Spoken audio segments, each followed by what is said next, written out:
మాకు పాత్రలాగదు అని కోరుతున్నాం. స్వామి శరణం. స్వామి శరణమయ్యప్ప. സ്വാമി ശരണം.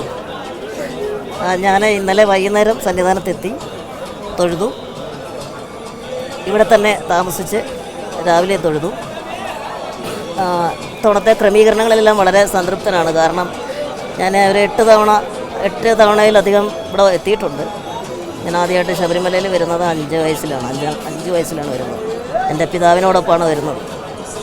അത് കഴിഞ്ഞതിന് ശേഷം ഉള്ള ഓരോ ശബരിമല ദർശനവും ഓരോ അനുഭവങ്ങളായിരുന്നു. ഇത്തവണയിൽ മറിച്ചല്ല, പ്രത്യേക ഒരു വലിയ സ്വീകരണം തന്നെ സന്നിധാനത്ത് കിട്ടി, സ്നേഹം കിട്ടി.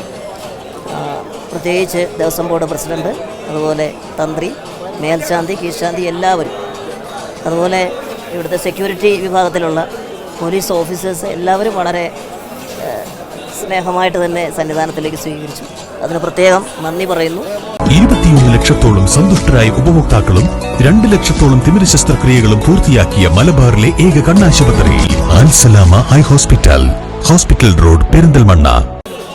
ഇത്തവണത്തെ ക്രമീകരണങ്ങൾ വളരെ മികച്ചതായിട്ട് എനിക്ക് തോന്നിയിട്ടുണ്ട്. കാരണം ഇതിനോടകം തന്നെ ഒരു വലിയ ഭക്തജന തിരക്ക് സന്നിധാനത്തിലുണ്ട്. വരുന്ന ഭക്തജനങ്ങൾക്കെല്ലാം തന്നെ ഭംഗിയായിട്ട് തൊഴാനും നല്ല ദർശനം കിട്ടാനും സാധിച്ചിട്ടുണ്ടെന്നാണ് ഞാൻ മനസ്സിലാക്കുന്നത്. കാരണം ദർശനം കഴിഞ്ഞ് മടങ്ങുന്നവർ പലരോടും ചോദിച്ചപ്പോൾ വളരെ നല്ല സന്തോഷത്തിലാണ് അവരെല്ലാവരും തന്നെ. ഇനി തിരക്ക് കൂടുമ്പോൾ എങ്ങനെയാണെന്ന് അറിയില്ല, എന്നാൽ പോലും ഇതുവരെയും വളരെ നല്ല രീതിയിലാണ്. അതുപോലെ തന്നെ പ്ലാസ്റ്റിക് വിമുക്തമാണ് ഇത്തവണത്തെ മണ്ഡലകാലം. പവിത്രം സന്നിധാനം, പവിത്രം ശബരിമല എന്നൊരു പ്രത്യേക പദ്ധതി ദേവസ്വം ബോർഡ് ആവിഷ്കരിച്ചിട്ടുണ്ട്. അതിന് പ്രത്യേക അഭിനന്ദനങ്ങൾ. വളരെ നല്ല കാര്യമാണ്. എന്തായാലും ശബരിമലയിലേക്ക് വരുന്ന ഭക്തജനങ്ങൾ ഇരുമുടിക്കെട്ടിൽ കഴിയുന്നതും പ്ലാസ്റ്റിക് ഒഴിവാക്കാനുള്ളൊരു നിർദ്ദേശം പറയണമെന്ന് എന്നോട് പറഞ്ഞിട്ടുണ്ട്. തീർച്ചയായും എല്ലാവരും അത് സ്നേഹപൂർവ്വം അനുസരിക്കും എന്ന് വിശ്വസിക്കുന്നു. എല്ലാവർക്കും നല്ലൊരു മണ്ഡലകാലം ആശംസിക്കുന്നു. സ്വാമി ശരണം.